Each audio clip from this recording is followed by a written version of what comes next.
दुलाराय बर' फरायसाफोरनि बानजायनायाव जे लांदां बैसागु टाउन सोहोराव लांदां बैसागुनि माने ट्रेडिसनानो गैलामोन। जोङो बे समाव आंबो दुलाराय बर' फरायसा आफादावनो आफादगिरि हिसाबै दङ। 2001 मायथाइनिफ्राय क'क्राझार कलेजजों नांजाबनाय KDSA फिल्डआव जों बेखौ प्राय 50 जनसो मानसि ज' जानानै लांदां फोथाराव मोसानानै स्टार्ट खालामदोंमोन। बे बोसोरनिफ्राय फैयै फैयै दिनै 24 बोसोराव आगान सफैबाय। दा साबसिननिफ्राय साबसिन जाबाय आरो बहुत मानसि बाहागो लायो बाहाय रोजा रोजा।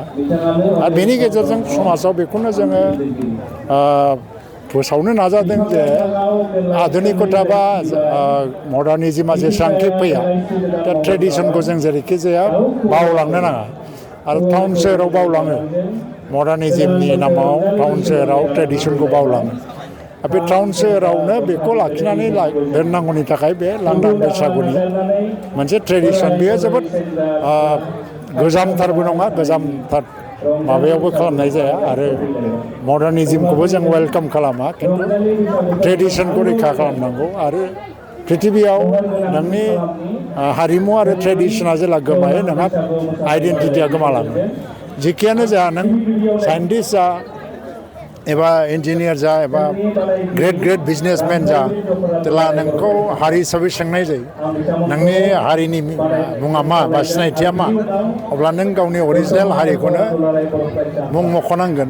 आरो बे अरिजिनेल हारिनि आइडेन्टिटिफ्रा बेबायदिनो ट्रेडिसन एबा हारिमुफ्रानो हारिमु आरो धोरोमफ्रानो। ओंखायनो बेखौ लाखिनांगौ टाउन सोहोरावबो खारन जोंनि ट्रेडिसनेल कालसारा खुनु कारनाव माने गुन गैयि नङा आरो गोग्लैसोनाय नङा।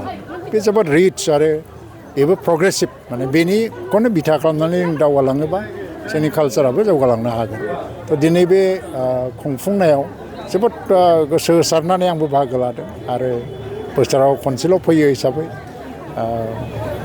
एसे एनै रंजानायखौ गाज्रि दामोन ना होमबा मेथाइआवनो दंखायो बोसोराव खनसे रंजानायखौ गाज्रि दामोन होननानै खावलायलायनाय मोनसे मेथाइबो दंखायो।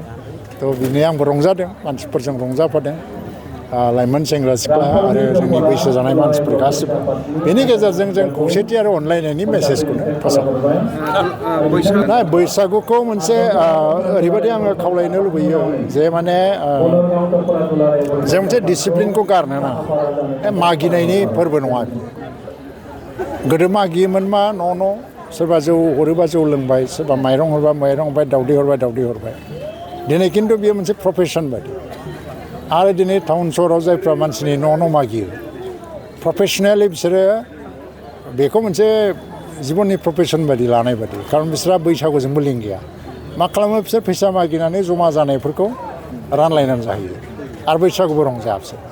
थ' बिदिखौ जों बोरै लायहोनो जेराव बैसागुनि नामाव रां हरदों सोरबाया सोरबा खेरानि मावदों खम बेथन मोनदों बेबो 100 थाखा हरदों। जों आसा खालामो जायफ्रा मागिनानै फैसा लाङो बिसोर बैसागुखौनो रंजाहैथों जोंनि हारिमु धोरोमखौ लाखिहैथों। खिन्थु बिदि जायालासिनो दा मोनसे बेफार बायदि जालांनो नागिरदों। दा बेखौ बर' समाजा दिनै मोनसे एपिलबो होदों आरो बेखौ बन्द' खालामनांगौ होननानै। दा ओंखायनो आंबो खावलायो रंजानांगौ मोनसे लिमिट लानानै रंजा। गामियाव जे डिसिप्लिना जोंना अलरेडि फैबाय लेखा रोंनानै डिसिप्लिनखौबो सिफायफिननाङा गोदोनि ट्रेडिसनाव थांफिननांगौ होननानै हारियाव जे डिसिप्लिना अलरेडि डेभेलप जाबाय बे डेभेलप जानाय डिसिप्लिनखौ दा सिफाय।